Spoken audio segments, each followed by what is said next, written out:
Kodagu channel ವಾರ್ತೆಗಳ ಪ್ರಾಯೋಜಕರು Muliya Keshav Bhat and sons, ಚಿನ್ನಾಭರಣಗಳ ಬೃಹತ್ ಮಳಿಗೆ, ಮಡಿಕೇರಿ, ಗೋಣಿಕೊಪ್ಪ, ಪುತ್ತೂರು, ಬೆಳ್ತಂಗಡಿ, ಬೆಂಗಳೂರು. ಹೋಮ್ಸ್ಕೇಪ್ ಫರ್ನಿಚರ್ಸ್, ಕೊಡಗಿಗೆ ಸಮೀಪದ ವಿಶಾಲವಾದ ಮಳಿಗೆ, ಪಯ್ಯಾವೂರ್, ಕೇರಳ.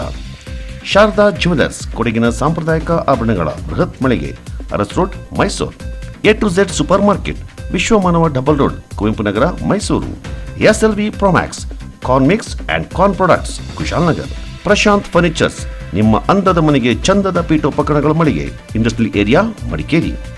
ಫ್ಯಾಬಿನ್ಸ್ ಫ್ಯಾಮಿಲಿ ರೆಸ್ಟೋರೆಂಟ್, ಬೆಕಾಚಿ resto cafe, always cell tower, Kohinoor ರಸ್ತೆ, ಮಡಿಕೇರಿ. ಮಾಹಿತಿ ಹಕ್ಕು ಕಾಯ್ದೆಯು ಸರ್ಕಾರಿ ನೌಕರರ ರಕ್ಷಣೆ ಮತ್ತು ಭದ್ರತೆಗೆ ಇದೆ ಎಂದು ಭಾವಿಸಬೇಕೇ ಹೊರತು ಇದರಿಂದ ಸರ್ಕಾರಿ ಕೆಲಸಕ್ಕೆ ಅಡ್ಡಿ ಅಂತ ತಿಳಿದುಕೊಳ್ಳಬಾರದೆಂದು ರಾಜ್ಯ ಮಾಹಿತಿ ಆಯುಕ್ತರಾದ ಬದ್ರುದ್ದೀನ್ ಕೆ ಮತ್ತು ಡಾಕ್ಟರ್ ಹರೀಶ್ ಕುಮಾರ್ ಅವರು ಪ್ರತಿಪಾದಿಸಿದ್ದಾರೆ. ನಗರದ ಜಿಲ್ಲಾ ಪಂಚಾಯಿತಿ ಸಭಾಂಗಣದಲ್ಲಿ ಶನಿವಾರ ನಡೆದ ಮಾಹಿತಿ ಹಕ್ಕು ಕಾಯ್ದೆ ಕುರಿತು ಜಾಗೃತಿ ಕಾರ್ಯಾಗಾರ ಹಾಗೂ ಸಂವಾದ ಕಾರ್ಯಕ್ರಮದಲ್ಲಿ ಸುಮಾರು 2.5 ಗಂಟೆಗಳ ಕಾಲ ಮಾಹಿತಿ ಆಯುಕ್ತರು ಅಧಿಕಾರಿಗಳಿಗೆ ಪಾಠ ಮಾಡಿದರು. ಮಾಹಿತಿ ಆಯುಕ್ತರಾದ ಬದ್ರುದ್ದೀನ್ ಕೆ ಅವರು ಮಾತನಾಡಿ, ಮಾಹಿತಿ ಹಕ್ಕು ಕಾಯ್ದೆಯು ಸರಳವಾಗಿದ್ದರೂ ಕೂಡ ಗಂಭೀರವಾಗಿದೆ. ಅದನ್ನು ಅರ್ಥ ಮಾಡಿಕೊಂಡು ಕಚೇರಿಗೆ ಸಲ್ಲಿಕೆಯಾದ ಅರ್ಜಿಗೆ ನಿಯಮಾನುಸಾರ 30 ದಿನಗಳ ಒಳಗೆ ಮಾಹಿತಿಯನ್ನು ಒದಗಿಸಬೇಕೆಂದು ಸಲಹೆ ಮಾಡಿದರು. ಪ್ರಜಾಪ್ರಭುತ್ವ ವ್ಯವಸ್ಥೆಯಲ್ಲಿ ಸರ್ಕಾರಿ ನೌಕರರು ಉತ್ತರದಾಯಿತ್ವ ಹೊಂದಿರಬೇಕು. ಜೊತೆಗೆ ಪಾರದರ್ಶಕತೆ ಇದ್ದಲ್ಲಿ ವಿಚಲಿತರಾಗುವ ಅಗತ್ಯವಿಲ್ಲ. ಆ ದಿಸೆಯಲ್ಲಿ ಪ್ರಾಮಾಣಿಕತೆ ಇರಬೇಕು ಎಂದು ಬದ್ರುದ್ದೀನ್ ಅವರು ಒತ್ತಿ ಹೇಳಿದರು. ಎಲ್ಲರೂ ಕೂಡ ಮನುಷ್ಯರೇ ಆಗಿದ್ದು ತಪ್ಪುಗಳು ಆಗುತ್ತವೆ. ಅದೊಂದು ತಿದ್ದಿ ನಡೆಯುವುದು ಅತ್ಯಗತ್ಯ. ಅದನ್ನು ಬಿಟ್ಟು ಸುಳ್ಳು ಮಾಹಿತಿ ನೀಡಿ ಪೇಚಿಗೆ ಸಿಲುಕಬಾರದು. ಸತ್ಯದ ಮಾಹಿತಿ ನೀಡಿದ್ದಲ್ಲಿ ಕ್ಷಮೆಗೂ ಅರ್ಹರಿರುತ್ತಾರೆ ಎಂಬುದನ್ನು ಮರೆಯಬಾರದೆಂದು ಹೇಳಿದರು. ಕೆಡಿಪಿ ಸಭೆಯಲ್ಲಿ ಮಾಹಿತಿ ಹಕ್ಕು ಅರ್ಜಿಗಳ ಸಲ್ಲಿಕೆ, ವಿಲೇವಾರಿ ಮತ್ತಿತರ ಸಂಬಂಧ ಚರ್ಚಿಸಿದ್ದಲ್ಲಿ ಸಮಸ್ಯೆಯನ್ನು ಜಿಲ್ಲಾ ಮಟ್ಟದಲ್ಲಿಯೇ ಪರಿಹರಿಸಿಕೊಳ್ಳಬಹುದೆಂದು ಮಾಹಿತಿ ಆಯುಕ್ತರು ಅಭಿಪ್ರಾಯಪಟ್ಟರು. ಅವರವರ ಜಿಲ್ಲೆಯ ಅವರ ಕೆಲಂತದ ಅವರ ಸಬಾರ್ಡಿನೇಟ್ಗಳನ್ನ ನೀವು ನಿಮ್ಮಲ್ಲಿ ಎಷ್ಟು ಅರ್ಜಿಗಳು ಬಂದಿದ್ದಾವೆ, ಎಷ್ಟು ವಿಲೇವಾರಿ ಆಗಿದ್ದಾವೆ, ಏನ್ ಹಂತದಲ್ಲಿದೆ ಅಂತ. ಯಾಕಂದ್ರೆ ಯಾಕೆ ಈ ಮಾತು ಹೇಳ್ತೀನಿ ಅಂದ್ರೆ, ಸಮಸ್ಯೆಗಳಾದಾಗ ಓಡಿ ಬರ್ತದೆ. ಮೂರು ಸಮನ್ಸ್ಗೂ ಶೋಕಾಸ್ ನೋಟಿಸ್ಗೂ ಉತ್ತರ ಕೊಡಬೇಕು, ಮೈಮರೆತು ಕೊಟ್ಟಿದ್ದೆ. ಅಂದ್ರೆ ಈ ರಿವ್ಯೂ ಆಗದ ಕಾರಣಕ್ಕಾಗಿ ಬೇರೆ ಬೇರೆ ಜಿಲ್ಲೆಯಲ್ಲಿ ಆಗಿರುವಂತ ಉದಾಹರಣೆ, ಈ ಜಿಲ್ಲೆಯ ಪರಿಸ್ಥಿತಿ ಬರಲಿಲ್ಲ, ಅವರಿಗೆ ದಂಡ ಆಗಿದೆ, ಅವ್ರನ್ನ ಇಲಾಖಾ ವಿಚಾರಣೆಗೆ ಶಿಫಾರಸು ಮಾಡಿದ್ದೀವಿ, ಈ ಹಂತಕ್ಕೆ ನೀವು ಬರಬಾರದು ಅನ್ನೋ ಕಾರಣಕ್ಕಾಗಿ ಜಿಲ್ಲಾ ಮಟ್ಟದ ಅಧಿಕಾರಿಗಳು ಕೂಡ ಕಾಲಕ್ಕೆ ಇದನ್ನ ರಿವ್ಯೂ ಮಾಡಬೇಕು ಅನ್ನೋದು. ಅಂದ್ರೆ ಮೊದಲು ಅದು ಬೇಸಿಕ್. ಎರಡನೇದು, ನೀವು 4A and B ನ ಮಾಡಿಬಿಟ್ರೆ ಎಲ್ಲ ನೋಡಿ, ಸುಪ್ರೀಂ ಕೋರ್ಟ್ ಯಾವ್ದಕ್ಕಾದ್ರೂ ಎಕ್ಸ್ಕ್ಯೂಸ್ ಕೊಡ್ಬೋದು ಅಂತ ಹೇಳಿದೆ. ಆದ್ರೆ 4.1 ಮಾಹಿತಿ ಹಕ್ಕು ಕಾಯ್ದೆಯ 4.1A and B ಇದೆಯಲ್ಲ, ಅದನ್ನ ಎಲ್ಲಾ ಸಾರ್ವಜನಿಕ ಪ್ರಾಧಿಕಾರಗಳು ಕಡ್ಡಾಯವಾಗಿ ಪ್ರಕಟಿಸಬೇಕು, ಕಡ್ಡಾಯವಾಗಿ ನಿಮ್ಮ ಗಮನಕ್ಕೆ ಬಂದ ಮೇಲೆ ನೀವು ಅದನ್ನ ನಿಮ್ಮ ಹಂತದಲ್ಲಿ ಹೇಗೆ ಇತ್ಯರ್ಥ ಮಾಡ್ಕೋಬಹುದು ಅಂತಂದ್ರೆ, ಆ ಬಗ್ಗೆ ನೀವು ಸ್ಟೇಟಸ್ ರಿಪೋರ್ಟ್ ನ ಅಥವಾ ಸಮಜೈಷನ್ ಆಯೋಗ ಕೊಟ್ರೆ ಆಯೋಗ ಕನ್ಸಿಡರ್ ಮಾಡುತ್ತೆ. ಅಂತಿಮವಾಗಿ ಏನು ಉದ್ದೇಶ ಹೇಳಿ, ಮಾಹಿತಿ ಕೊಡಬೇಕು, ಕೇಳಿದ್ರೆ ವಿಲೇವಾರಿ ಮಾಡಬೇಕು, ಅಷ್ಟೇ ತಾನೆ. ಅದನ್ನು ಮಾಡದೆ ಕೂತ್ಕೊಂಡು ಸಮಸ್ಯೆಗೆ ಒಳಗಾಗಬೇಡಿ. ನಿಮ್ಮ ನೆಕ್ಸ್ಟ್ ಬರೋ PAಗೆ ಹ್ಯಾಂಡ್ ಓವರ್ ಮಾಡ್ಕೊಂಡು ಕೊಟ್ಟು ಹೋಗಬೇಕು, ಹೌದಲ್ಲ? ಅದನ್ನ ಮಾಡಿಲ್ಲ ಅಂದ್ರೆ ನೀವು ಪರ್ಫೆಕ್ಟ್ ಆಗಿ ಮಾಡಿ. 4.1B ಯಲ್ಲಿ 17 ಕಾರ್ಯಸೂಚಿಗಳಿವೆ. ಏನೇನ್ ಮಾಡಬೇಕು, ನಿಮ್ಮ ಪ್ರಾಧಿಕಾರದ ಹೊಣೆಗಾರಿಕೆ ಏನು, ನಿಮ್ಮ ಪ್ರಾಧಿಕಾರದ ರಚೆ ಏನೇನು, ನಿಮ್ಮಲ್ಲಿರುವ ಅಧಿಕಾರಿಗಳು ಯಾರು, ಅವರ ಹೊಣೆಗಾರಿಕೆ ಏನು, ಏನೇನು ಕಡತಗಳಿದ್ದಾವೆ, ಇವೆಲ್ಲ ಇದೆ 17 ಕಾರ್ಯಸೂಚಿ. ಅದನ್ನ ಪ್ರಕಟಿಸ್ಬಿಟ್ರೆ ಆಕೆ ಪ್ರಶ್ನೆ ಬರುತ್ತೆ ಅಂತ ಹೇಳ್ತಾರೆ, ಹೌದಲ್ಲ? ನಾವು ಮೂಲ ಸಮಸ್ಯೆಯನ್ನು ಬದಲಿಸ್ಕೊಂಡ್ರೆ ನಿಮ್ಗೆ ಯಾವುದೇ ಟೆನ್ಷನ್ ಇಲ್ಲ. ದಯವಿಟ್ಟು 4.1AB ಮಾಡಬೇಕು, ಗಾಬರಿ ಆಗಬಾರ್ದು, ಬಂದಾದ ಕಾಲಕ್ಕೆ ಇತ್ಯರ್ಥ ಮಾಡಬೇಕು. ನೆಕ್ಸ್ಟ್ ಬರೋ PAಗೆ ಹ್ಯಾಂಡ್ ಓವರ್ ಮಾಡ್ಕೊಂಡು ಕೊಟ್ಟು ಹೋಗಬೇಕು, ಹೌದಲ್ಲ? ಅದನ್ನ ಮಾಡಿಲ್ಲ ಅಂದ್ರೆ ನೀವು ಪರ್ಫೆಕ್ಟ್ ಆಗಿ ಮಾಡಿ. 4.1B ಯಲ್ಲಿ 17 ಕಾರ್ಯಸೂಚಿಗಳಿವೆ. ಏನೇನ್ ಮಾಡಬೇಕು, ನಿಮ್ಮ ಪ್ರಾಧಿಕಾರದ ಹೊಣೆಗಾರಿಕೆ ಏನು, ನಿಮ್ಮ ಪ್ರಾಧಿಕಾರದ ರಚೆ ಏನೇನು, ನಿಮ್ಮಲ್ಲಿರುವ ಅಧಿಕಾರಿಗಳು ಯಾರು, ಅವರ ಹೊಣೆಗಾರಿಕೆ ಏನು, ಏನೇನು ಕಡತಗಳಿದ್ದಾವೆ, ಇವೆಲ್ಲ ಇದೆ 17 ಕಾರ್ಯಸೂಚಿ. ಅದನ್ನ ಪ್ರಕಟಿಸ್ಬಿಟ್ರೆ ಆಕೆ ಪ್ರಶ್ನೆ ಬರುತ್ತೆ ಅಂತ ಹೇಳ್ತಾರೆ, ಹೌದಲ್ಲ?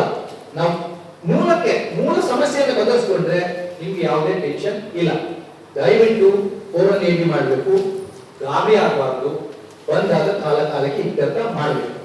ಉಪವಾಗಲೇ ಕಲ್ತ್ಕೊಂಡ್ ಬಂದಿರೋದು, ನೀವು ಸ್ವಲ್ಪ ಅದನ್ನ ಸೀರಿಯಸ್ ಆಗಿ ತಗೊಂಡ್ರೆ ಸುಲಭವಾಗಿ ನಿಭಾಯಿಸಬಹುದು. ಗೊತ್ತಾಯ್ತಲ್ಲ? ಏನಾದ್ರು ಅನುಮಾನಗಳಿದ್ರೆ ದಯವಿಟ್ಟು ಕೇಳಿ. ಇನ್ನೇನು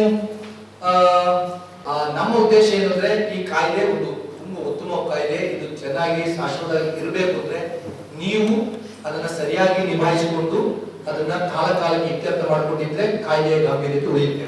ಆಮೇಲೆ ಅದೇ ರೀತಿ ಸಾರ್ವಜನಿಕರು ಕೂಡ ಸದುದ್ದೇಶದಿಂದ, ಸಾರ್ವಜನಿಕ ಹಿತಾಸಕ್ತಿಯಿಂದ, ಪ್ರಾಮಾಣಿಕವಾಗಿ ಉದ್ದೇಶದಿಂದ ಹಾಕುವ ಅರ್ಜಿಗಳನ್ನ ನೀವು ಪ್ರಾಮಾಣಿಕವಾಗಿ ಇತ್ಯರ್ಥ ಮಾಡಬೇಕು.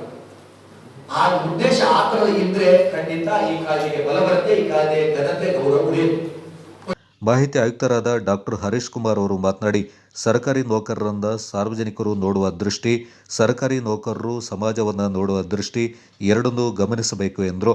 ಸ್ವೀಡನ್ ದೇಶದಲ್ಲಿ 1776ರಲ್ಲಿಯೇ ಮಾಹಿತಿ ಹಕ್ಕು ಕಾಯ್ದೆಯಿಂದ ಜಾರಿಗೊಳಿಸಲಾಗಿದೆ. ಕರ್ನಾಟಕ ಇಡೀ ದೇಶದಲ್ಲಿ ಮಾಹಿತಿ ಹಕ್ಕು ಕಾಯ್ದೆಯಿಂದ ಜಾರಿಗೊಳಿಸಿದ ಪ್ರಥಮ ರಾಜ್ಯವಾಗಿದೆ ಎಂದು ತಿಳಿಸಿದರು. ಜಿಲ್ಲಾಧಿಕಾರಿ ವೆಂಕಟರಾಜ್ ಅವರು ಮಾತನಾಡಿ, ಮಾಹಿತಿ ಹಕ್ಕು ಕಾಯ್ದೆಯು ಸರ್ಕಾರಿ ನೌಕರರಿಗೆ ಕೆಲಸ ಮಾಡಲು ಅಡ್ಡಿ ಬರುತ್ತೆ ಅಂತ ಭಾವಿಸದೆ ಪಾರದರ್ಶಕವಾಗಿ ಕರ್ತವ್ಯ ನಿರ್ವಹಿಸಲು ಸಹಕಾರಿಯಾಗಿದೆ ಎಂದು ತಿಳಿದುಕೊಳ್ಳಬೇಕೆಂದರು.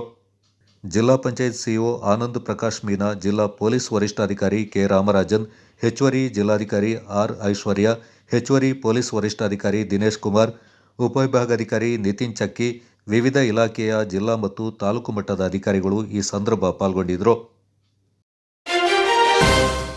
ಸೋಮವಾರಪೇಟೆಯ ಮೀಸಲು ಅರಣ್ಯದಲ್ಲಿ ತೇಗ ಸೇರಿದಂತೆ ಬೆಲೆ ಬಾಳುವ ಮರಗಳನ್ನು ಕಡಿದು ಸಾಗಿಸ್ತಾ ಇದ್ದ ಮರಗಳ್ಳರ ತಂಡವನ್ನು ಪತ್ತೆ ಹಚ್ಚುವಲ್ಲಿ ಸೋಮವಾರಪೇಟೆ ವಲಯ ಅರಣ್ಯಾಧಿಕಾರಿಗಳು ಹಾಗೂ ಅವರ ತಂಡ ಕಳೆದ ವಾರ ಯಶಸ್ವಿಯಾಗಿತ್ತು. ಆದರೆ ಕಳ್ಳತನ ಆಗಿ 8 ದಿನ ಕಳೆದರೂ ಉಳಿದ ಆರೋಪಿಗಳಲ್ಲಿ ಒಬ್ಬರನ್ನ ಪತ್ತೆ ಹಚ್ಚಿಲ್ಲ. ಅರಣ್ಯದ ಒಳಗೆ ಅರಣ್ಯ ಕಚೇರಿ ಕಣ್ಣಳತೆ ದೂರದಲ್ಲಿ ಮರ ಕಳ್ಳತನ ಆಗ್ತಾ ಇದ್ರೆ ಇವರ ಗಮನಕ್ಕೆ ಬಂದಿಲ್ಲ. ಅಲ್ಲದೆ ಇಲಾಖೆಯ ಮಾಹಿತಿ ಪ್ರಕಾರ ಕಳ್ಳರು 7 ಮರ ಕಡ್ದಿದ್ದಾರೆ ಎಂದು ಪತ್ರಿಕೆಗೆ ಮಾಹಿತಿಯನ್ನು ನೀಡಿದ್ದಾರೆ. ಇಲ್ಲಿ 30ಕ್ಕೂ ಹೆಚ್ಚು ಮರಗಳ ಹನನಾಗಿದೆ. ಇವೆಲ್ಲವನ್ನು ನೋಡ್ತಾ ಇದ್ದರೆ ಇಲಾಖೆಯ ಒಳಗೆ ಇರುವ ಅಧಿಕಾರಿಗಳು ಈ ಪ್ರಕರಣದಲ್ಲಿ ಶಾಮೀಲಾಗಿದ್ದಾರೆ ಎಂಬುದು ಕಂಡುಬರ್ತಾ ಇದೆ ಎಂದು ಸ್ಥಳೀಯ ನಿವಾಸಿ ರೈತ ಮುಖಂಡ ಬಚ್ಚಾಂಡ ಅಶೋಕ್ ಆರೋಪಿಸಿದ್ದಾರೆ. ಕಳೆದ 8 ದಿನಗಳ ಹಿಂದೆ ಅರಣ್ಯದಲ್ಲಿ ಈ ಮರಹನನ ಏನು ಆಗಿದೆ, ಆ ಮರಹನನ ಆಗಿರುವಂಥದ್ದನ್ನು ಸತ್ಯವನ್ನು ಮರೆಮಾಚುವಂಥ ಕೆಲಸವನ್ನು ಈ ದಿನ ಇಲ್ಲಿವರೆಗೆ ಅರಣ್ಯ ಅಧಿಕಾರಿಗಳು ಮಾಡ್ತಾ ಇದ್ದಾರೆ. ಅರಣ್ಯ ಸಿಬ್ಬಂದಿಗಳೇ ಇದರೊಳಗೆ ಶಾಮೀಲಾಗಿ ಮರ ಕಳ್ಳರಿಗೆ ಕುಮ್ಮಕ್ಕನ್ನು ಕೊಡ್ತಾ ಇದ್ದಾರೆ. ಅದ್ರ ಜೊತೆಗೆ ಮೇಲಧಿಕಾರಿಗಳು ಈ ಇದನ್ನು ಸ್ಥಳವನ್ನು ಪರಿಶೀಲನೆ ಮಾಡದೆ, ಒಂದು ಗುತ್ತಿಗೂ ಮಾರ್ಕ್ ಮಾಡದೆ, ಯಾರೋ ಒಬ್ಬ ರಿಪೋರ್ಟ್ ಕೊಟ್ಟ ಅಂಥೇಳಿ ಅದನ್ನು ತಗೊಂಡೋಗಿ ಅದನ್ನು ACF ಅವರಿಗೆ ಕೊಟ್ಟಿದ್ದಾರೆ. ACF ಅವರು ಬಂದಿದ್ದಾರೆ, ನೋಡಿದ್ದಾರೆ, 7 ಮರ ಅಂತ ಹೇಳಿದ್ದಾರೆ. ಆದರೆ 7 ಮರ ಅಲ್ಲ, 30ಕ್ಕೂ ಹೆಚ್ಚು ಮರಗಳು ಕಳ್ಳತನ ಆಗಿವೆ. ಈ 30ಕ್ಕೂ ಹೆಚ್ಚು ಮರಗಳು ಖಾಲಿಯಾಗಿರಬೇಕಾದ್ರೆ ಈ ಅರಣ್ಯ ಸಿಬ್ಬಂದಿಗಳು ಏನು ಮಾಡ್ತಾಯಿದ್ರು? ಇದೇ ಪಕ್ಕದಲ್ಲಿ ಕೂಗಳತೆಯಲ್ಲಿ ಇರುವಂಥ ಕಚೇರಿ ಫಾರೆಸ್ಟ್ ಕ್ವಾರ್ಟರ್ಸ್ನಲ್ಲಿ ಇರುವಂಥ ಅಧಿಕಾರಿಗಳು ಇವರಿಗೆ ಬೆಂಬಲ ಕೊಟ್ಟು ಅವ್ರ ಜೊತೆ ಶಾಮೀಲಾಗಿ ಇದನ್ನು ಮಾಡಿರ್ತಾರೆ. ಅದ್ರ ಜೊತೆಗೆ ಏನು ಆರೋಪಿನ ಅವತ್ತು ಸ್ಪಾಟಲ್ಲಿ ಹಿಡಿದ್ರು, ಆ ಸ್ಪಾಟಲ್ಲಿ ಹಿಡಿದಾಗ ಸ್ಥಳದಲ್ಲಿ ಮರ ಜೊತೆಗೆ ಆರೋಪಿಯನ್ನು ಹಿಡಿದಿದ್ದಾರೆ. ಆರೋಪಿಯನ್ನು ತಗೊಂಡು ಇಟ್ಕೊಂಡಿದ್ದಾರೆ. ಬೆಳಿಗ್ಗೆ ದಿನ ಪ್ರೊಡ್ಯೂಸ್ ಮಾಡಿದ್ದಾರೆ. ಎಲ್ಲಿಗೆ? ನ್ಯಾಯಾಲಯಕ್ಕೆ ಪ್ರೊಡ್ಯೂಸ್ ಮಾಡಿದ್ದಾರೆ. ನ್ಯಾಯಾಲಯಕ್ಕೆ ಲೂಸ್ ಸೆಕ್ಷನ್ ಹಾಕಿ ನ್ಯಾಯಾಲಯಕ್ಕೆ ಪ್ರೊಡ್ಯೂಸ್ ಮಾಡಿದ್ದಾರೆ. ಆ ಲೂಸ್ ಸೆಕ್ಷನ್ನಲ್ಲಿ ಅರ್ಧ ದಿನದಲ್ಲಿ ಅವನು ಬಂದು ಮನೆ ಸೇರಿಕೊಂಡಿದ್ದಾನೆ. ಬಾಕಿ ಉಳಿದ ಆರೋಪಿಗಳನ್ನ ಇವತ್ತಿನವರೆಗೂ ಹಿಡಿಯೋಕ್ಕೆ ಇವರು ವಿಫಲವಾಗಿದ್ದಾರೆ. ಆದರೆ ಇವರ ಮೇಲೇ ಸಂಶಯ ಬರಲೇಬೇಕಲ್ಲ, ಸಂಶಯ ಬಂದೇ ಬರ್ತದೆ. ಇವರು ಮಾಡಿರೋಂಥದ್ದು ಆಮೇಲೆ ಮೇಲಧಿಕಾರಿಗಳ ಮೇಲೆ ತನಿಖೆಯನ್ನು ಸಂಪೂರ್ಣವಾಗಿ ತೀವ್ರವಾಗಿ ತನಿಖೆ ಆಗಬೇಕು. ಜೊತೆಗೆ ಇವರು ಏನು ಫೋಟೋ ತೆಗೆಸ್ಕೊಂಡಿದ್ದಾರೆ, ಆ ಫೋಟೋದಲ್ಲಿ ಆರೋಪಿ ಇಲ್ಲ. ಆರೋಪಿ ಇಲ್ಲದೆ ಇವರು ಫೋಟೋ ತಗೊಂಡಿದ್ದಾರೆ. ಅದರಿಂದ ಇವ್ರ ಮೇಲೆ ತುಂಬ ಸಂಶಯ ಬರ್ತದೆ. ಜೊತೆಗೆ ಈ ತನಿಖಾಧಿಕಾರಿ ಯಾರಿದ್ದಾರೋ ಆ ತನಿಖಾಧಿಕಾರಿ ತನಿಖೆಯನ್ನು ಇದು ಇಲ್ಲಿಗೆ ಮುಚ್ಚಾಕುವಂಥದ್ದು ಆಗಬಾರ್ದು. ತನಿಖಾಧಿಕಾರಿ ಮೇಲೆ ತೀವ್ರ ಒತ್ತಡ ಹಾಕಿ ನಮ್ಮ ಶಾಸಕರು ಸದನದಲ್ಲಿ ಅರಣ್ಯ ಮಂತ್ರಿಯವರಿಗೆ ಇದನ್ನು ಕೊಟ್ಟು ಯಾರಿದ್ದಾರೆ ಇದನ್ನು ತೀವ್ರತರವಾಗಿ ತನಿಖೆ ಆಗಬೇಕು ಅಂತ ಹೇಳುವಂಥದ್ದನ್ನ ಕೇಳ್ತಾ ಇದ್ದೀವಿ. ಇನ್ನು ಅರಣ್ಯ ಹಕ್ಕು ಸಮಿತಿಯ ಮಾಜಿ ಸದಸ್ಯ ಮಾತನಾಡಿ, ತನಿಖೆ ನಿಷ್ಪಕ್ಷಪಾತವಾಗಿ ನಡೆಯಲಿ, ಶಾಸಕರು ಈ ಬಗ್ಗೆ ಗಮನಹರಿಸಿ ಅಧಿವೇಶನದಲ್ಲಿ ಅರಣ್ಯ ಸಚಿವರೊಂದಿಗೆ ಚರ್ಚಿಸಬೇಕು. ಇಲಾಖೆಯ ಒಳಗಿದ್ದವರ ಕೈವಾಡ ಕಂಡುಬಂದಲ್ಲಿ ನಿರ್ದಾಕ್ಷಿಣ್ಯವಾಗಿ ಅವರನ್ನ ಕೆಲಸದಿಂದ ವಜಾಗೊಳಿಸುವಂತೆ ಮಾಡಬೇಕು. ಇನ್ನು ಇಲಾಖೆಯವರು ಸರಿಯಾದ ಸೆಕ್ಷನ್ ಹಾಕದೆ ಸಿಕ್ಕ ಆರೋಪಿಗೆ 1 ದಿನದಲ್ಲೇ ಜಾಮೀನು ಸಿಗುವಂತೆ ಮಾಡಿದ್ದಾರೆ. ಅರಣ್ಯದ ಒಳಗಡೆ ಮರ ಕಡಿದು ಒಂದೇ ದಿನದಲ್ಲಿ ಜಾಮೀನು ಸಿಗುವುದಾದರೆ ಮರಗಳ್ಳರು ನಿರ್ಭಯದಿಂದ ಕಡಿಯುತ್ತಾರೆ ಎಂದರು.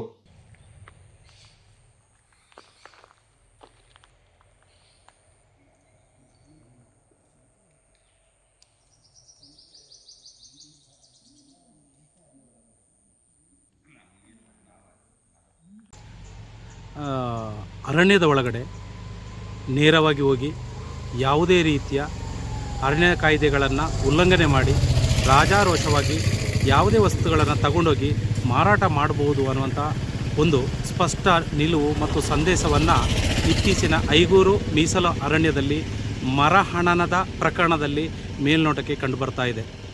ಯಾಕೆಂದರೆ ಈಗಾಗಲೇ ಮೀಸಲು ಅರಣ್ಯದ ಒಳಗಡೆ ಒಂದು ವ್ಯಕ್ತಿ ತನ್ನ ದನವನ್ನು ಅದರ ಒಳಗಡೆ ಕರ್ಕೊಂಡೋಗಿ ಮೇಯಿಸಬೇಕಾದ್ರೂ ಕೂಡ ಫಾರೆಸ್ಟ್ ಗಾರ್ಡ್ ವೋಚರ್ಗಳ ಅನುಮತಿ ಅಥವಾ ಫಾರೆಸ್ಟ್ ಒಳಗಡೆ ನಮ್ಮ ದನ ಹೋಗಿದೆ ಅಂದರೆ ಕೂಡ ಹುಡುಕ್ಲಿಕ್ಕೆ ಅವರ ಪರ್ಮಿಷನ್ನ ತಗೊಂಡೇ ನಾವು ಒಳಗಡೆ ಹೋಗಬೇಕು. ಅಂಥ ಸನ್ನಿವೇಶಗಳಲ್ಲೂ ಕೂಡ ಇವತ್ತು ಈ ಪತ್ರಿಕೆಯಲ್ಲಿ ಬಂದಿರತಕ್ಕಂಥ ಪ್ರಕರಣವಾಗಿ 23 ಅಂದಾಜು ಪಟ್ಟಿ ಮರಗಳು ಕಾಣೆಯಾಗಿದೆ. ಆ ಕಾಣೆಯಾಗಿದೆ ಅಂತೇಳುವ ಮರಗಳು ಎಲ್ಲಿ ಹೋಗಿದೆ, ಏನು ಹೋಗಿದೆ ಅನ್ನುವಂಥ ತನಿಖೆ ಆಗಬೇಕು. ಎರಡನೇದು ಆಗಿರ್ತಕ್ಕಂಥದ್ದು ಬರೀ ತೇಗದ ಮರ ಅಂತ ಹೇಳಿ ಇವರು ಪತ್ರಿಕೆಯಲ್ಲಿ ನಾವು ಕಂಡು ಬಂದಿದ್ದೇವೆ, ಓದಿದ್ದೇವೆ. ಆದರೆ ಈ ಮೀಸಲು ಅರಣ್ಯದಲ್ಲಿ ಇಷ್ಟು ವಿಶಾಲವಾದ ಮೀಸಲು ಅರಣ್ಯದೊಳಗಡೆ ನಾವು ಯಾರಿಗೂ ಹೋಗಲಿಕ್ಕೆ ಆಗದೇ ಇರತಕ್ಕಂಥ ರಿಸರ್ವ್ ಫಾರೆಸ್ಟು ಒಳಗಡೆ ಹೋಗಲಿಕ್ಕೆ ಆಗದೆ ಯಾವುದೇ ರೀತಿಯ ತನಿಖೆಯನ್ನು ಕೂಡ ಸಾರ್ವಜನಿಕವಾಗಿ ಮಾಡಲಿಕ್ಕೆ ಅವಕಾಶ ಇಲ್ಲದಿರಿದ್ರೂ ಕೂಡ ನಮಗೆ ಇವತ್ತು ಇಲ್ಲಿ ಬೆಳೆ ಬಾಳ್ತಕ್ಕಂಥ ಬೀಟಿ, ಹೊನ್ನೆ, ತೇಗ ಇಂಥ ಮರಗಳು ಕೂಡ ಹನನ ಆಗಿರ್ಬೋದು ಅನ್ನೋಂಥ ಸಂಶಯ ನಮಗೆ ಎಡೆ ಮಾಡ್ತಾ ಇದೆ. ಇದರಲ್ಲಿ ನಾವೇನು ಹೇಳ್ತೀವಿ ಗೊತ್ತಾ, ಈ ವ್ಯಾಪ್ತಿಗೆ ಏನು ಉದುಗೂರು ಮತ್ತು ಕಾಜೂರು ಮಾದಾಪುರ ವಲಯದ ವ್ಯಾಪ್ತಿಗೆ ಒಳಪಡ್ತಕ್ಕಂಥ ಇಲಾಖಾ ಅಧಿಕಾರಿಗಳು ಯಾರಿದ್ದಾರೆ ಅವರು ಮೇಲಧಿಕಾರಿಗಳ ಮೇಲೆ, ಈ ಇಲಾಖೆಯ ಮೇಲೆ ಇರ್ತಕ್ಕಂಥ ಅಧಿಕಾರಿಗಳು ಕೂಡ ಮೇಲೆ ನಮಗೆ ಸಂಶಯ ಬರ್ತದೆ. ಕೇರಳಕ್ಕೆ ಅಕ್ರಮವಾಗಿ ಗೋ ಸಾಗಾಟ ಮಾಡ್ತಾ ಇದ್ದ ಇಬ್ಬರನ್ನ ಬಂಧಿಸಿ ಗೋಗಳನ್ನು ರಕ್ಷಣೆ ಮಾಡಿರುವ ಘಟನೆ ಕೊಡಗು ಜಿಲ್ಲೆ ವಿರಾಜಪೇಟೆಯ ಪೆರುಂಬಾಡಿ ಚೆಕ್ ಪೋಸ್ಟ್ನಲ್ಲಿ ನಡೆದಿದೆ. ಮೈಸೂರು ಜಿಲ್ಲೆ ಪಿರಿಯಾಪಟ್ಟಣದಿಂದ ವಿರಾಜಪೇಟೆ ಮಾರ್ಗವಾಗಿ ಕೇರಳಕ್ಕೆ ಅಕ್ರಮವಾಗಿ ಗೋ ಸಾಗಾಟ ಮಾಡ್ತಾ ಇದ್ದು ಕೊಡಗು ಕೇರಳ ಗಡಿಯಲ್ಲಿ ತಪಾಸಣಾ ಗೇಟಿನಲ್ಲಿ ವಾಹನ ತಡೆದು ತಪಾಸಣೆ ಮಾಡುವ ವೇಳೆ ಪ್ರಕರಣ ಬೆಳಕಿಗೆ ಬಂದಿದ್ದು ಕೇರಳ ಮೂಲದ ಸಾದಿಕ್ ಹಾಗೂ ಅಹದ್ ಎಂಬರನ್ನು ಬಂಧಿಸಿ ಪೊಲೀಸರು ಮುಂದಿನ ಕ್ರಮ ಕೈಗೊಂಡಿದ್ದಾರೆ. ಪಿರಿಯಾಪಟ್ಟಣದಿಂದ 10 ಜಾನುವಾರುಗಳಿಂದ ಲಾರಿಗೆ ತುಂಬಿದ ಖದೀಮರು ಪೊಲೀಸರಿಗೆ ಅನುಮಾನ ಬಾರದಂತೆ ಮುಂದೆ ಗೋಗಳು ಹಾಗೂ ಹಿಂಬದಿಯಲ್ಲಿ ಅಡ್ಡಲಾಗಿ ಆಲೂಗಡ್ಡೆ ಮೂಟೆಯನ್ನು ತುಂಬಿದ್ರು. ಆದರೆ ಕೊಡಗು ಕೇರಳ ಭಾಗದ ಪೆರುಂಬಾಡಿ ಚೆಕ್ ಪೋಸ್ಟ್ನಲ್ಲಿ ವಾಹನ ತಪಾಸಣೆ ವೇಳೆ ಜಾನುವಾರುಗಳು ಕೂಗುವ ಶಬ್ದ ಕೇಳಿ ಬಂದ ಹಿನ್ನೆಲೆ ಪೊಲೀಸರು ಅನುಮಾನಗೊಂಡು ಸರಿಯಾಗಿ ಪರಿಶೀಲನೆ ನಡೆಸಿದಾಗ ಅಕ್ರಮವಾಗಿ ಕೇರಳಕ್ಕೆ ಗೋಗಳನ್ನು ಸಾಗಿಸೋದು ಬೆಳಕಿಗೆ ಬಂದಿದೆ.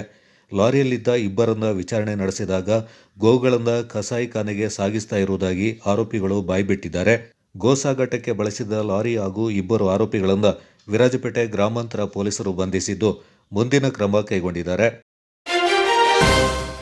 ರಾಜ್ಯದ ಶೈಕ್ಷಣಿಕ ಸ್ಥಿತಿಗತಿಗಳನ್ನು ಸುಧಾರಿಸುವುದು ಸೇರಿದಂತೆ ಪ್ರಮುಖ 4 ನಿರ್ಣಯಗಳನ್ನು ಅಖಿಲ ಭಾರತ ವಿದ್ಯಾರ್ಥಿ ಪರಿಷತ್ತಿನ ದಕ್ಷಿಣ ಪ್ರಾಂತ ಸಮ್ಮೇಳನದಲ್ಲಿ ಕೈಗೊಳ್ಳಲಾಗಿದ್ದು ಇವುಗಳಿಂದ ರಾಜ್ಯ ಸರ್ಕಾರದ ಗಮನಕ್ಕೆ ತರಲಾಗುವುದು ಎಂದು ಎಬಿವಿಪಿ ದಕ್ಷಿಣ ಪ್ರಾಂತ ಕಾರ್ಯದರ್ಶಿ ಗೋಪಿ ರಂಗನಾಥ್ ತಿಳಿಸಿದ್ದಾರೆ. ಸುದ್ದಿಗೋಷ್ಠಿಯಲ್ಲಿ ಮಾತನಾಡಿದ ಅವರು, ರಾಜ್ಯದ ಕಾಲೇಜುಗಳಲ್ಲಿನ ಉಪನ್ಯಾಸಕರ ಕೊರತೆ, ನೂತನ ವಿಶ್ವವಿದ್ಯಾನಿಲಯಗಳಿಗೆ ಅಗತ್ಯ ಅನುದಾನ ದೊರಕದಿರುವ ಅಂಶಗಳ ಬಗ್ಗೆಯೂ ಸಮ್ಮೇಳನದಲ್ಲಿ ವಿಸ್ತೃತವಾಗಿ ಚರ್ಚಿಸಿ ನಿರ್ಣಯವನ್ನು ಕೈಗೊಳ್ಳಲಾಗಿದೆ. ವಿದ್ಯಾರ್ಥಿಗಳ ಹಿತದೃಷ್ಟಿಯನ್ನು ಒಳಗೊಂಡಂತೆ ನಿರ್ಣಯಗಳನ್ನು ಕಾರ್ಯಗತಗೊಳಿಸುವಂತೆ ಸರ್ಕಾರವನ್ನು ಕೋರಲಾಗುತ್ತೆ ಎಂದರು. ಸರ್ಕಾರಿ ಇಲಾಖೆಗಳಲ್ಲಿನ ಖಾಲಿ ಹುದ್ದೆಗಳನ್ನು ಶೀಘ್ರ ಭರ್ತಿ ಮಾಡಿಕೊಳ್ಳುವಂತೆ, ಶಿಕ್ಷಣದಲ್ಲಿ ಕೃತಕ ಬುದ್ಧಿಮತ್ತೆಯ ನೈತಿಕ ಮತ್ತು ನ್ಯಾಯಯುತ ಸಂಯೋಜನೆಗಳ ಕುರಿತಾಗಿಯೂ ನಿರ್ಣಯಗಳನ್ನು ಕೈಗೊಂಡಿರುವುದಾಗಿ ಮಾಹಿತಿಯನ್ನು ನೀಡಿದರು. ಇದೇ ಡಿಸೆಂಬರ್ 17ರಿಂದ 3 ದಿನಗಳ ಕಾಲ ಮಡಿಕೇರಿಯಲ್ಲಿ ನಡೆದ ಎಬಿವಿಪಿ ಸಮ್ಮೇಳನದಲ್ಲಿ ಎಬಿವಿಪಿಯ 9 ಸಂಘಟನಾತ್ಮಕ ವಿಭಾಗಗಳಿಂದ 400ಕ್ಕೂ ಹೆಚ್ಚಿನ ವಿದ್ಯಾರ್ಥಿಗಳು ಮತ್ತು ಶಿಕ್ಷಕರು ಪಾಲ್ಗೊಂಡು ಸಮ್ಮೇಳನದ ವಿವಿಧ ಗೋಷ್ಠಿಗಳಲ್ಲಿ ಸಕ್ರಿಯವಾಗಿ ಪಾಲ್ಗೊಳ್ಳುವ ಮೂಲಕ ಸಮ್ಮೇಳನದ ಯಶಸ್ಸಿಗೆ ಸಹಕರಿಸಿರುವುದಾಗಿ ತಿಳಿಸಿದರು. ಸ್ವಾಗತ ಸಮಿತಿ ಅಧ್ಯಕ್ಷರಾಗಿ ಎಂ ಈಶ್ವರ ಭಟ್, ಪ್ರಧಾನ ಕಾರ್ಯದರ್ಶಿ ರಮೇಶ್ ಹೊಳ್ಳ, ಸಂಘಟನಾ ಕಾರ್ಯದರ್ಶಿ ಶಿವಕುಮಾರ್, ಬಸವೇಶ್ ಕೋರಿ, ಪ್ರಾಂತ ಸಂಘಟನಾ ಕಾರ್ಯದರ್ಶಿ ಗಂಗಾಧರ ಅಂಜಿಗೆ ಅವರ ಸಹಕಾರದಿಂದ ಸಮ್ಮೇಳನ ಯಶಸ್ವಿಯಾಗಿ ನಡೆದಿದೆ ಎಂದರು. ರಾಜ್ಯ ಸಮ್ಮೇಳನವು ಮಡಿಕೇರಿಯಲ್ಲಿ 17, 18, 19 3 ದಿನಗಳ ಕಾಲ ಅತ್ಯಂತ ಯಶಸ್ವಿಯಾಗಿ ಜರುಗಿದೆ. ಈ ಸಮ್ಮೇಳನದಲ್ಲಿ ನಮ್ಮ ಕರ್ನಾಟಕ ದಕ್ಷಿಣ ಪ್ರಾಂತದ 9 ಸಂಘಟನಾತ್ಮಕ ವಿಭಾಗಗಳಾದಂಥ 9 ವಿಭಾಗಗಳಿಂದ 400ಕ್ಕೂ ಹೆಚ್ಚು ವಿದ್ಯಾರ್ಥಿಗಳು ಈ ಸಮ್ಮೇಳನದಲ್ಲಿ ಭಾಗವಹಿಸಿದ್ದಾರೆ. ಈ ಸಮ್ಮೇಳನದ ಉದ್ಘಾಟನೆಯನ್ನು ಧ್ವಜಾರೋಹಣ ಮತ್ತು ಸಮ್ಮೇಳನದ ಉದ್ಘಾಟನೆಯನ್ನು ಮಾಚಯ್ಯ, ಶ್ರೀಮತಿ ರಾಣಿ ಮಾಚಯ್ಯ ಅವರು ನಡೆಸಿಕೊಟ್ಟಿರ್ತಾರೆ.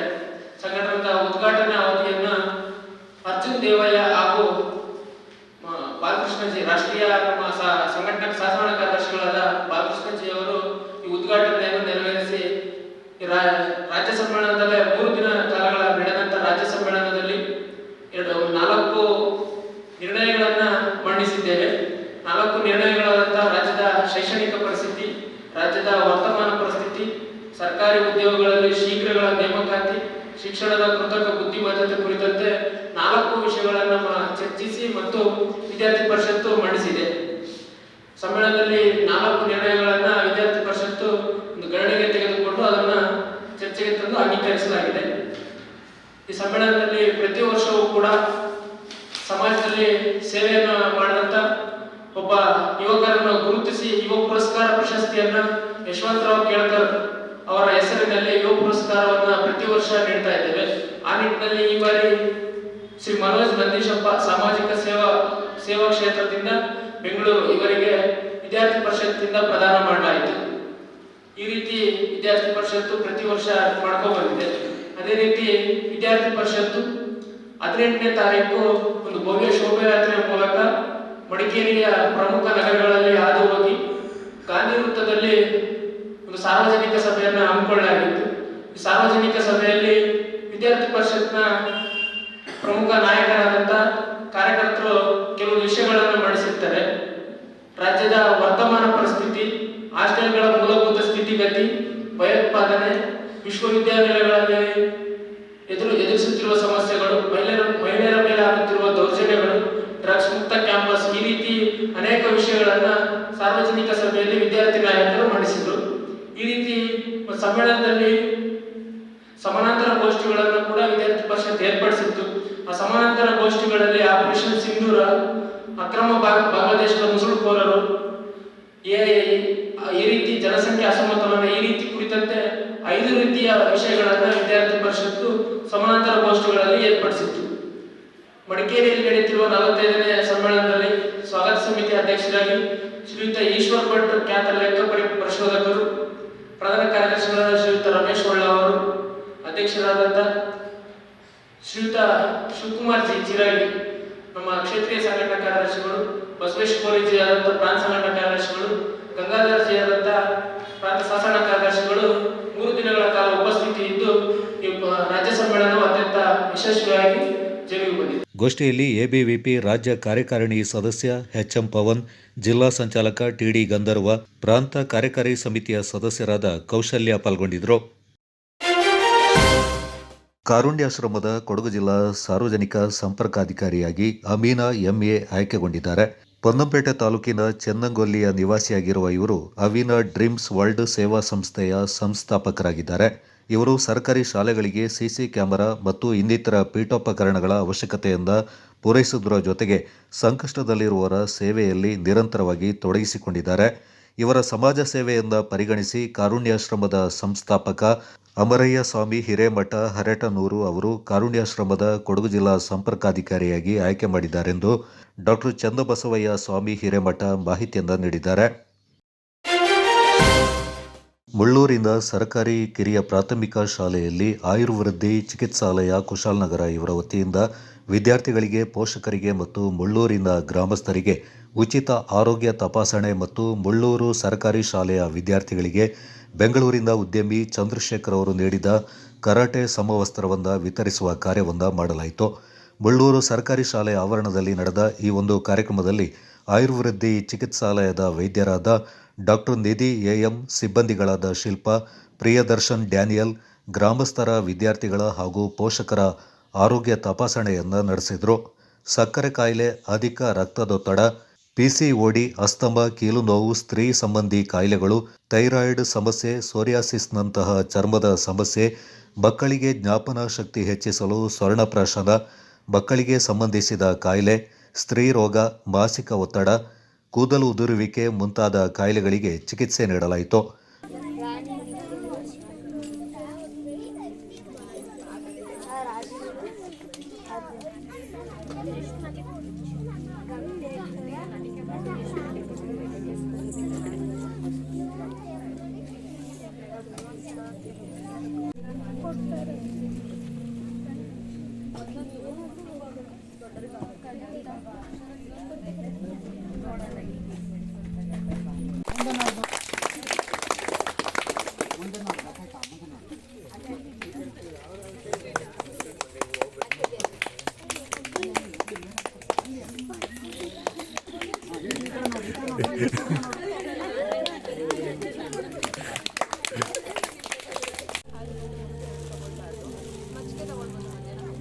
ಬೆಳಗ್ಗೆ ಮತ್ತು ರಾತ್ರಿ ಮೊಸರು, ಮಜ್ಜಿಗೆ, ಹಾಲು ಅನ್ನೋ ನೀರು ತಗೊಳ್ಬೇಡಿ. ಸೌತೆಕಾಯಿ ತಗೊಳ್ಬಾರ್ದು, ಹಣ್ಣು ತಗೊಳ್ಬಾರ್ದು. ಹಣ್ಣಲ್ಲಿ ಆ್ಯಪಲ್, ಬಾಳೆಹಣ್ಣು ಇಂಥದ್ದು ಯಾವುದು ಹಣ್ಣು ತಗೊಳ್ಬೇಡಿ.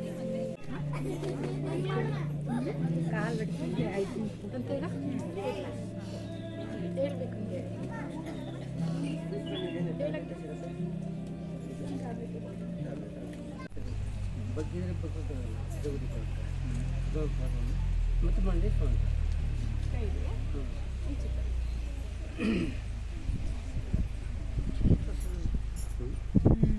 ಬೆನ್ನೆಲ್ಲ ನೋವುಗಳಿರ್ತವೆ. ಕಾರ್ಯಕ್ರಮದ ಕುರಿತು ಮಾತನಾಡಿದ doctor Nidhi A M, English medicine ಮತ್ತು ಆಯುರ್ವೇದ ಮೆಡಿಸನ್ಗೆ ಇರುವ ವ್ಯತ್ಯಾಸವನ್ನು ವಿವರಿಸಿದರು. ಆಗಿರೋ ಸಮಸ್ಯೆಗಳು ಆಗೇ ಇರುತ್ತೆ. ಸೊ ಹಾಗೆಲ್ಲ ಆದಾಗ ಏನಾಗಿರುತ್ತೆ ನಿಮ್ಮ ಮನಸ್ಸಿಗೆ ಅಂತ ಹೇಳಿದ್ರೆ, ಸುಮ್ಮನೆ ನಾವು ತಗೊಂಡ್ವಿ, ಹಿಂಗಾಯಿತು, ಅದರಿಂದ ಸೈಡ್ ಎಫೆಕ್ಟ್ಸ್ ಆಯಿತು, ಮೋಷನ್ ಟೈಟ್ ಆಯಿತು, ಪೈಲ್ಸ್ ಆಯಿತು, ಹಾಗೆಲ್ಲ ಸಮಸ್ಯೆಗಳು ಬಂದಿರುತ್ತೆ. ಸೊ ಯಾವುದೇ ಆಯುರ್ವೇದಿಕ್ ಮೆಡಿಸಿನ್ಸ್ನ ತಗೊಳ್ಬೇಕು ಅಂತ ಹೇಳಿದ್ರು ಒಂದ್ಸತಿ ಪ್ರಿಸ್ಕ್ರಿಪ್ಷನ್ ಇಲ್ಲಾಂದರೆ ಒಂದು ಡಾಕ್ಟರ್ ಹತ್ರ ಕನ್ಸಲ್ಟೇಷನ್ ಮಾಡಿ ತಗೊಳ್ಳೋದು ಬೆಟರ್ ಆಪ್ಷನ್, ಆಯಿತಾ. ಅಂದರೆ ಎಷ್ಟು ಸೊ ಅದರಲ್ಲಿ ಏನಂತ ಹೇಳಿದ್ರೆ, ಈಗ ನಾವು ತಗೊಂಡ್ರೆ ಸೈಡ್ ಎಫೆಕ್ಟ್ಸ್ ಇಲ್ಲ, ಹೌದು, ಯಾವುದು ಮೆಡಿಸಿನ್ಸ್ನ ನಾವು ತಗೊಂಡ್ರು ಅದರಲ್ಲಿ ಸೈಡ್ ಎಫೆಕ್ಟ್ಸ್ ಆಗೋದಿಲ್ಲ ಅಂತ. ಬಟ್ ನಾವು ಯಾವ ಡೋಸಲ್ಲಿ ತಗೊಳ್ಬೇಕು ಅನ್ನೋದು ತುಂಬ ಇಂಪಾರ್ಟೆಂಟ್ ಆಗಿರುತ್ತೆ. ಸೊ ಮೇಯ್ನಾಗಿ ಮಕ್ಕಳಿಗೆ ಯಾವುದು ಶೀತ, ಜ್ವರ, ಕೆಮ್ಮು, ಅದಕ್ಕೆಲ್ಲ ಚಿಕ್ಕ ಚಿಕ್ಕದಾಗಿ ಏನೇನು ಬರುತ್ತೆ, ಈಗ ಶೀತ, ಜ್ವರ, ಕೆಮ್ಮು ಬರುತ್ತೆ, ಅದಕ್ಕೆಲ್ಲ ಹೋಗಿ ನೀವು ಪ್ಯಾರಾಸಿಟಮಲ್ ಕೊಡೋದು ಇಲ್ಲ ಆ್ಯಂಟಿಬಯೋಟಿಕ್ ಕೊಡೋದು ಅಂತ ಕ್ಯಾನ್ಸರ್ ಬರೋದು ತುಂಬ ಹೈ ರೇಟಲ್ಲಿದೆ ಇವಾಗ. ಸೊ ಸಕ್ಕರೆ ಕೊಟ್ಟಷ್ಟು ಕ್ಯಾನ್ಸರ್ಸ್ ಬರುತ್ತೆ. ಸೊ ಸಕ್ಕರೆ ಕೊಡೋದನ್ನ ಕಡಿಮೆ ಮಾಡಿ. ಮತ್ತು ಈಗ ಶುಗರ್ಸ್ ಆಗಿರುತ್ತೆ ಪೇಷಂಟಿಗೆ, ನಾನು ಸಕ್ಕರೆ ತಗೊಳ್ತಿಲ್ಲ, ಬೆಲ್ಲ ತಗೊಳ್ತಿದ್ದೀನಿ ಅಂತಾರೆ. ಏನು ಡಿಫ್ರೆನ್ಸ್ ಆಗುತ್ತೆ? ಏನೂ ಡಿಫ್ರೆನ್ಸ್ ಆಗೋದಿಲ್ಲ. ಸಕ್ಕರೆ ತಗೊಂಡ್ರು ಇನ್ಕ್ರೀಸ್ ಆಗುತ್ತೆ, ಬೆಲ್ಲ ತಗೊಂಡ್ರು ಇನ್ಕ್ರೀಸ್ ಆಗುತ್ತೆ. ಸೊ ಶುಗರ್ ಎಲ್ಲ ಬಂತು ಅಂತ ಹೇಳಿದ್ರೆ ಏನಕ್ಕೆ ಬಂದಿದೆ ಅನ್ನೋದನ್ನ ಯೋಚನೆ ಮಾಡಿ. ಶುಗರ್ ಎಲ್ಲ ಏನು ಬರೀ ನಾವು ತಿನ್ನೋದ್ರಿಂದ ಬರೋದಿಲ್ಲ, ನಮ್ಮದು ಮೆಂಟಲ್ ಸ್ಟ್ರೆಸ್ಸಿಂದನೂ ಬರ್ತಿರುತ್ತೆ. ಕೆಲವು ಸತಿ ಸ್ಟ್ರೆಸ್ ಆಗಿರುತ್ತೆ, ಅದರಿಂದ ಬರ್ತಿರುತ್ತೆ. ಕೆಲವು ಸತಿ ಆಹಾರದಿಂದನೂ ಬಂದಿರ್ಬೋದು, ಆ್ಯಕ್ಟಿವಿಟೀಸ್ ಕಡಿಮೆ ಆಗಿ ಬಂದಿರ್ಬೋದು. ಫಸ್ಟ್ ರೂಟ್ ಕಾಸ್ ಏನಿದೆ ಅದನ್ನು ಟ್ರೀಟ್ಮೆಂಟ್ ಮಾಡಬೇಕು. ಸೊ ರೂಟ್ ಕಾಸ್ನ ಏನು ಟ್ರೀಟ್ಮೆಂಟ್ ಮಾಡ್ತಿದ್ದೀವಿ ನಾವು ಯೂಶ್ವಲಿ ಆಯುರ್ವೇದದಲ್ಲಿ ಅದೇನೇ ಮಾಡ್ತಾ ಇರೋದು. ಸುಮ್ಮನೆ ಗಿಡ ಬೇರೋ ಅದನ್ನೆಲ್ಲ ತಗೊಂಡು ಕೆಚ್ಬಿಟ್ಟು ಕೊಡ್ತೀವಿ ಅನ್ನೋದಲ್ಲ ಆಯುರ್ವೇದ. ಅದು ಒಂದು ಸ್ಟಡೀಸ್ ಇರುತ್ತೆ. ಒಂದು 5 ವರ್ಷ ತನಕ ಓದಿರ್ತಾರೆ, 5 ವರ್ಷ ತನಕ ಡಾಕ್ಟರ್ ಕೋರ್ಸ್ ಇರುತ್ತೆ. ಅದಾದಮೇಲೆ ನಮಗೆ ಆಯುರ್ವೇದಿಕ್ದೊಂದು ಡಿಗ್ರಿ ಸಿಗೋದು. ಸೊ ಎಲ್ಲ ಗಿಡ ಮೂಲಿಕೆಗಳನ್ನ ತಗೊಬಂದು ಕುಟ್ಟಿ ಕೊಡೋದಿಲ್ಲ, ಎಲ್ಲದಕ್ಕೂ ಒಂದು ಮೆಡಿಸಿನ್ಸು, ಅದಕ್ಕೆ ಇಷ್ಟೇ ಡೋಸ್ ಅಂತ ಇರುತ್ತೆ. ಸೊ ಆ ಡೋಸ್ ಪ್ರಕಾರನೇ ನಾವು ಎಲ್ಲ ಕಡೆನೂ ಮೆಡಿಸಿನ್ಸ್ನ ಕೊಡ್ತೀವಿ. ಈಗ ರೋಗವನ್ನು ಮೂಲದಿಂದಲೇ ಶಮನಗೊಳಿಸಲು ಆಯುರ್ವೇದದಿಂದ ಮಾತ್ರ ಸಾಧ್ಯ ಎಂದರು. ಕರಾಟೆ ಮತ್ತು ಯೋಗ ತರಬೇತಿ ಶಿಕ್ಷಕಿ ಸೀಮಾ ಮಾತನಾಡಿ, ಸದೃಢವಾದ ಆರೋಗ್ಯ ಸ್ಥಿತಿ ಹಾಗೂ ಸ್ಥಿರವಾದ ಮಾನಸಿಕ ಸ್ಥಿತಿಯನ್ನು ಕಾಯ್ದುಕೊಳ್ಳಲು ವಿದ್ಯಾರ್ಥಿಗಳಿಗೆ ಕರಾಟೆ ಮತ್ತು ಯೋಗ ಧ್ಯಾನಗಳು ಯಾವ ರೀತಿ ಸಹಾಯಕವಾಗಿವೆ ಎಂಬುದನ್ನು ವಿವರಿಸಿದರು. ಬೆಂಗಳೂರಿನ ಉದ್ಯಮಿ ಚಂದ್ರಶೇಖರ್ ವಿದ್ಯಾರ್ಥಿಗಳಿಗೆ ಕರಾಟೆ ಸಮವಸ್ತ್ರವನ್ನು ವಿತರಿಸಿದರು. ಕಾರ್ಯಕ್ರಮದ ಕುರಿತು ಮಾತನಾಡಿದ ಮುಖ್ಯ ಶಿಕ್ಷಕ ಸತೀಶ್ CS, ವೈದ್ಯ ವೃತ್ತಿ ಕೇವಲ ಉದ್ಯೋಗವಲ್ಲ, ಅದು ಸಮಾಜದತ್ತ ಇರುವ ಜವಾಬ್ದಾರಿ ಎಂಬ ನಂಬಿಕೆಯೊಂದಿಗೆ ಕಾರ್ಯನಿರ್ವಹಿಸ್ತಾ ಇರುವ ಡಾಕ್ಟರ್ ನಿಧಿ ಮೇದಪ್ಪ ತಮ್ಮ ಕೆಲಸದ ಮೂಲಕ ವೈದ್ಯ ವೃತ್ತಿಯ ಮೇಲಿನ ವಿಶ್ವಾಸವನ್ನು ಮತ್ತೆ ಬಲಪಡಿಸಿದ್ದಾರೆ. ಡಾಕ್ಟರ್ ನಿಧಿ ಮೇದಪ್ಪ ಅವರ ಈ ಸೇವಾ ಮನೋಭಾವ ಇಂದಿನ ಪೀಳಿಗೆಯ ವೈದ್ಯರಿಗೆ ಪ್ರೇರಣೆಯಾಗಲಿ ಎಂದರು. ಡ್ರಗ್ಸ್ ಮುಕ್ತ ಕರ್ನಾಟಕ ಅಭಿಯಾನದ ಅಂಗವಾಗಿ ಮೈಸೂರಿನಿಂದ ಆರಂಭಗೊಂಡ ರಥಯಾತ್ರೆ ಮಡಿಕೇರಿಗೆ ಆಗಮಿಸಿತು. ಗೌಡ ಸಮಾಜ ಜೂನಿಯರ್ ಕಾಲೇಜು ಹಾಗೂ ಸಂತ ಮೈಕಲರ ಶಾಲೆಗೆ ರಥಯಾತ್ರೆ ತೆರಳಿ ಅಲ್ಲಿ ವಿದ್ಯಾರ್ಥಿಗಳಲ್ಲಿ ಮಾದಕ ವಸ್ತುಗಳಿಂದಾಗುವ ಅಪಾಯ, ದೇಶದ ಮೇಲಾಗುವ ಪರಿಣಾಮದ ಬಗ್ಗೆ ಜಾಗೃತಿ ಮೂಡಿಸಲಾಯಿತು. ನಗರದ ಜೂನಿಯರ್ ಕಾಲೇಜಿನಲ್ಲಿ ಸರ್ಕಾರಿ ಪ್ರಥಮ ದರ್ಜೆ ಕಾಲೇಜು, ಮಹಿಳಾ ಕಾಲೇಜು, ರಾಜರಾಜೇಶ್ವರಿ ಶಾಲೆಯ ವಿದ್ಯಾರ್ಥಿಗಳು, ವಿವಿಧ ಶಾಲೆಯ ಶಿಕ್ಷಕರು ಪಾಲ್ಗೊಂಡಿದ್ದರು. ಮೆಡಿಕಲ್ ಕಾಲೇಜು ವಿದ್ಯಾರ್ಥಿಗಳು ಕಿರು ನಾಟಕದ ಮೂಲಕ ಶಾಲಾ ಕಾಲೇಜು ವಿದ್ಯಾರ್ಥಿಗಳಿಗೆ ಜಾಗೃತಿ ಮೂಡಿಸುವ ಪ್ರಯತ್ನ ಮಾಡಿದರು. ಗಾಂಜಾ ಸೇವನೆ ಮಾಡುವವರು ಮಾನಸಿಕ ಸ್ಥಿಮಿತ ಕಳೆದುಕೊಂಡು ಜೀವನ ಹಾಳು ಮಾಡಿಕೊಳ್ಳುವುದು, ಕುಡಿತದ ಚಟದಿಂದ ಕುಟುಂಬ ನಾಶವಾಗುವುದು, ತಂಬಾಕು ಸೇವನೆಯಿಂದ ಶ್ವಾಸಕೋಶ ಮತ್ತು ಬಾಯಿಯ ಕ್ಯಾನ್ಸರ್ ಉಂಟಾಗಿ ಬದುಕು ಸರ್ವನಾಶವಾಗುವುದನ್ನು ನಾಟಕದ ಮೂಲಕ ಪ್ರಸ್ತುತಪಡಿಸಲಾಯಿತು.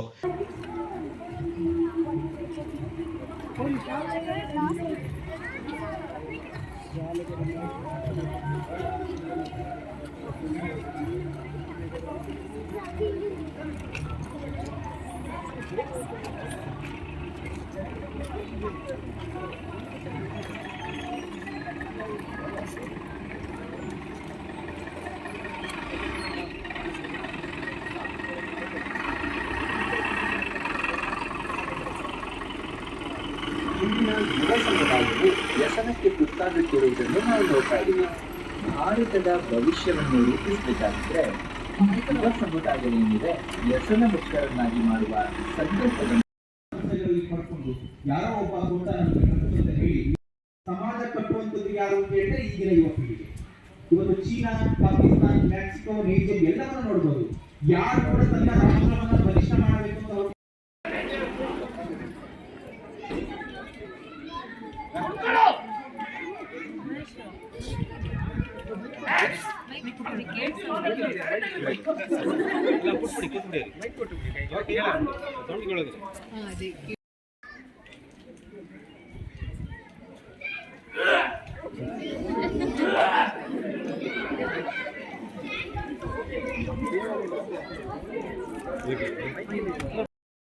ಹಾಗಾಗಿ ಇದು ಎಲ್ಲವನ್ನ ತ್ಯಜಿಸಿ ನಾವು ಏನ್ ಮಾಡ್ತೀವಿ ಅಂತ ಹೇಳಿದ್ರೆ ನಮ್ಮದೇ ಒಂದು ದಾರಿ, ನಮ್ಮದೇ ಒಂದು ಸಪರೇಟ್, ಸಮಾಜದಿಂದ ದೂರ.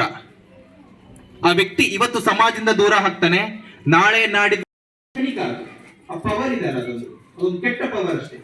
ಒಂದು 5 ನಿಮಿಷ, 10 ನಿಮಿಷ, 1 ಗಂಟೆ ಅದು ಪವರ್ ಅಷ್ಟೇ. ಅದು ಪವರ್ ಡೌನ್ ಆಯ್ತು ಅಂತ ಹೇಳಿದ್ರೆ ಅವನಿಗೆ ಯಾವ ಧೈರ್ಯವೂ ಇಲ್ಲ, ಏನೂ ಇಲ್ಲ, ನಾನು ಮನುಷ್ಯ.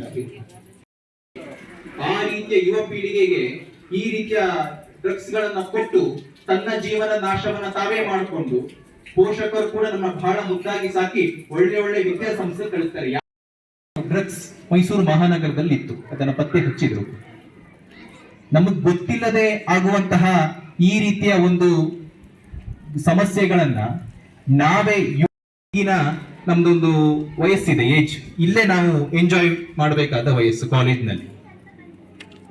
ಆದ್ರೆ ಯಾವುದು ನಮಗೆ ಪ್ರಯೋಜನ ಒಳ್ಳೆಯದು, ಒಂದು ಸಲ ನಾವು ಡ್ರಗ್ಸ್ಗೆ ಅಡಿಕ್ಟ್ ಆಯ್ತು ಅಂತ ಹೇಳಿದ್ರೆ ತಮ್ಮ ಜೀವನ ನಾಶವನ್ನ ನಾವೇ ಮಾಡ್ಕೊಳ್ಬೇಕಾಗ್ತದೆ.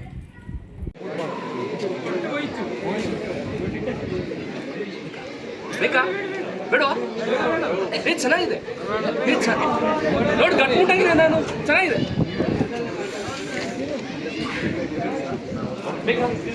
ನಮ್ಮೂರಲ್ಲಿ ಎಣ್ಣೆ ತಂದು ಟ್ರೈ ಮಾಡ್ತಾರೆ.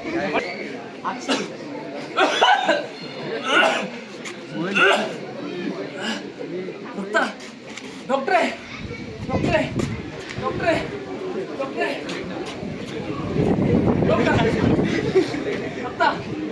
ರಕ್ತ ಬಂದಿದೆಯಾ? ರಕ್ತ ಬರ್ತಿದೆ ಡಾಕ್ಟ್ರೇ. ಯಾವಾಗಿಂದ? ಇವಾಗ ಡಾಕ್ಟ್ರೇ, ಅವನೇನೋ ಮಾಡಿರ್ಬೇಕು ಡಾಕ್ಟ್ರೇ. ಹ್ಞೂ ಡಾಕ್ಟ್ರೇ. ಯಾವಾಗಿಂದ? ಬೇಕಾ ಡಾಕ್ಟ್ರೇ? ಯಾವಾಗಿಂದ? ಮುಂಚೆನಲ್ಲ ಡಾಕ್ಟ್ರೇ. ಮುಂಚೆನಾ? ಹ್ಞೂ ಡಾಕ್ಟ್ರೇ.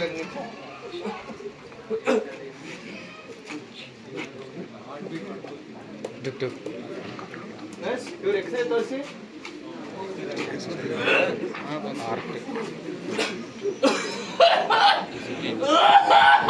ಇವ್ರ ಶ್ವಾಸಕೋಶ ಪೂರ್ತಿ ನೀರು ತುಂಬಿಕೊಂಡಿದೆ.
ನೋಡೋದಕ್ಕೆ ತುಂಬಾ ತಮಾಷೆ ಅನ್ಸುತ್ತೆ, ಆದ್ರೆ ಈ ಸನ್ನಿಸೈಡ್ ಮ್ಯೂಸಿಯಂ ಇದೆಯಲ್ಲ, ಅದು ಪಕ್ಕದ ಹೊಸ ಬಿಲ್ಡಿಂಗ್ ಅಲ್ಲಿ ರೂಮ್ ನಂಬರ್ 11.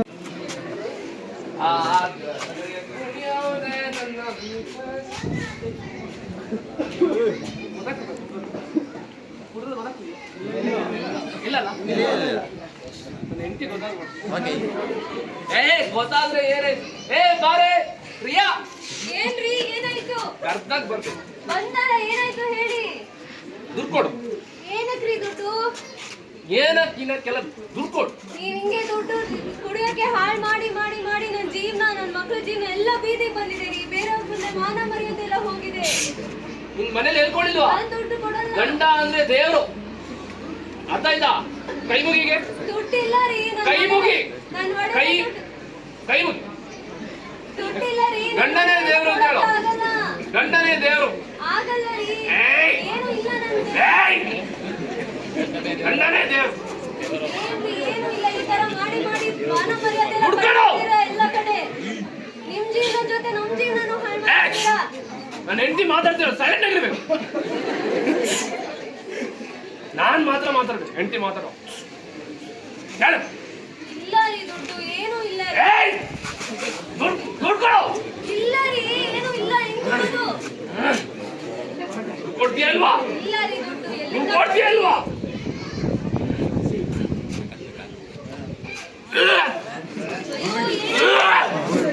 ಅಯ್ಯೋ ಏನಾಯ್ತು? ರಕ್ತವಾಂತಿ ಮಾಡ್ತಿದ್ದೀರಲ್ಲ,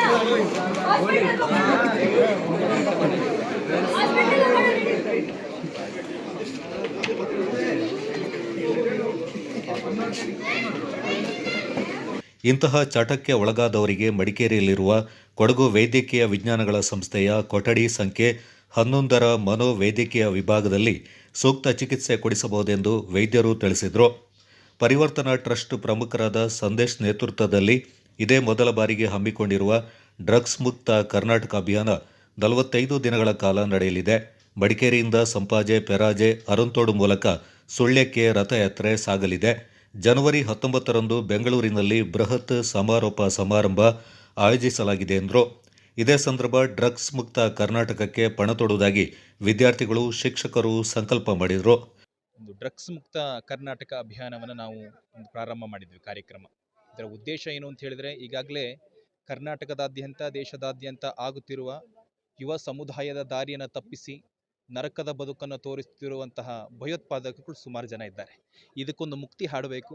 ನಮ್ಮ ಯುವಕರು, ಯುವತಿಯರನ್ನು ನಾವು ರಕ್ಷಣೆ ಮಾಡಬೇಕು. ಇದರಲ್ಲಿ ಈ ಒಂದು ರಥಯಾತ್ರೆ ಅನೇಕ ಜಿಲ್ಲೆಗಳು ಈ ವಿಚಾರವನ್ನು ತಿಳಿಸಿ ಜನ ಜಾಗೃತಿಯಾಗಬೇಕು. ಇದಕ್ಕೆ ಒಂದು ಮುಕ್ತ ಹಾಡಬೇಕು ಅಂತ ಹೇಳಿ ಈ ಒಂದು ಕಾರ್ಯಕ್ರಮವನ್ನು ಮಾಡಿದ್ದೀವಿ. ಈಗಾಗಲೇ ಮೊನ್ನೆ 9ನೇ ತಾರೀಕು ಮೈಸೂರಿನಲ್ಲಿ JK ಮೈದಾನದಲ್ಲಿ ಪ್ರಾರಂಭವಾದಂಥ ಈ ಒಂದು ರಥಯಾತ್ರೆ ಅಲ್ಲಿನ ಪರಿವರ್ತನಾ ಟ್ರಸ್ಟ್ನ ಅಜಿತ್ ಕುಕ್ಕೇರ, ಮಹೇಶ್ ಧನಂಜಯ ಅಗೋಳಿ ಕಜೆ, ಕುಮಾರ್ ಬಾಲಕೃಷ್ಣ ರೈ, ಚಂದ್ರಶೇಖರ್ ಭವನ್, ಸತೀಶ್, ಪದವಿ ಕಾಲೇಜಿನ ಪ್ರಾಂಶುಪಾಲರಾದ ವೆಂಕಟೇಶ್, ಮಹಿಳಾ ಕಾಲೇಜು ಪ್ರಾಂಶುಪಾಲೆ ನಿರ್ಮಲಾ ಸೇರಿದಂತೆ ಮತ್ತಿತರರು ಪಾಲ್ಗೊಂಡಿದ್ದರು.